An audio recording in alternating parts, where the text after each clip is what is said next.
તો આ તરફ કચ્છના અંજારમાંથી 3 બાંગ્લાદેશી યુવતીઓ ઝડપાઈ છે। મેધપર કુંભારડીમાંથી 3 બાંગ્લાદેશી યુવતીઓ પકડાઈ। આંતરરાષ્ટ્રીય સીમા ઓળંગીને તે આવી હોવાનું સામે આવ્યું। પકડાયેલી બાંગ્લાદેશી યુવતીઓ બ્યુટી પાર્લર ચલાવતી હતી। 3 બાંગ્લાદેશી યુવતીને ડિપોર્ટ કરવા તજવીજ હાથ ધરાઈ છે।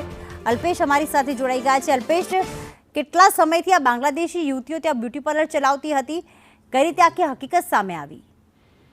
ચોક્કસથી પ્રીતિ, અંજાર પોલીસને ચોક્કસ બાતમી મળી હતી, જેના આધારે મેઘપર કુંપડીમાં પોલીસે એક રહેણાંકી મકાનમાં તપાસ કરતા 3 જેટલી બાંગ્લાદેશી યુવતીઓ છે તે મળી આવી છે।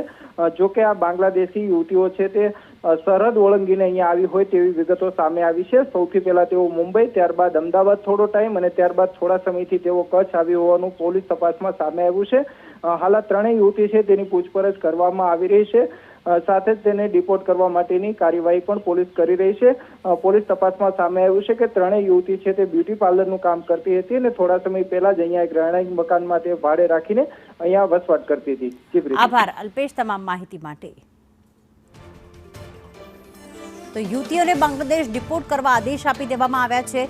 આ 3 બાંગ્લાદેશી યુવતીઓ પહેલા ભારતમાં આવી, સરહદ ઓળંગીને ત્યારબાદ થોડો સમય મુંબઈ, પછી અમદાવાદ અને પછી કચ્છમાં બ્યુટી પાર્લર ચલાવતી હતી।